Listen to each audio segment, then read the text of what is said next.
What happened inside today? So today, the defence for the Sri Lankan High Commission,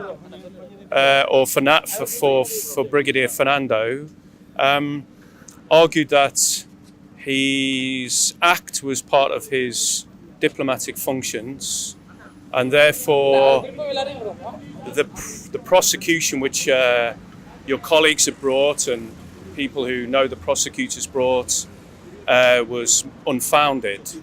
The judge looked at the Brigadier's job description to assess whether what he did was in his job description, and clearly drew the conclusion that it wasn't in his job description.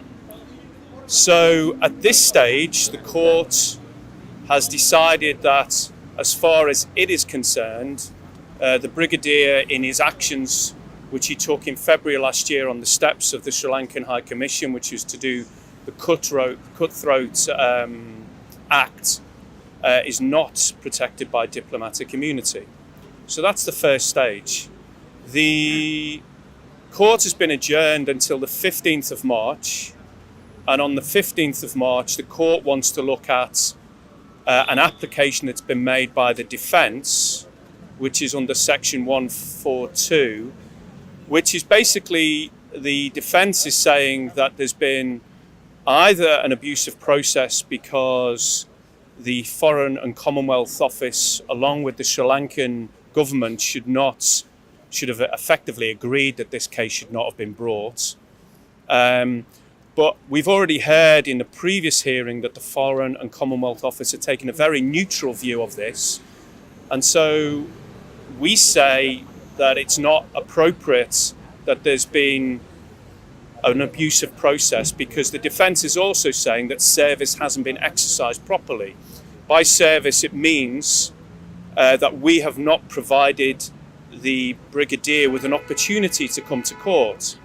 We say we have, and that we served all the necessary documents, both in Sri Lanka and also domestically. So the court is adjourned until the 15th of March, and on the 15th of March, the court will assess whether there has been any abusive process, service, etc. Okay. We say no. If the court is minded to side with us, the court will then move to sentencing. Well, I think it's a matter for the court to look at his job description. It's a matter for for the court to assess whether the job description matches what he did. Certainly today, the court wasn't impressed that his job description matched his actions in February of last year. We're confident that we'll be successful on the 15th of March, but obviously that's a matter for the court on hearing both the arguments for the defence and arguments for my clients as well.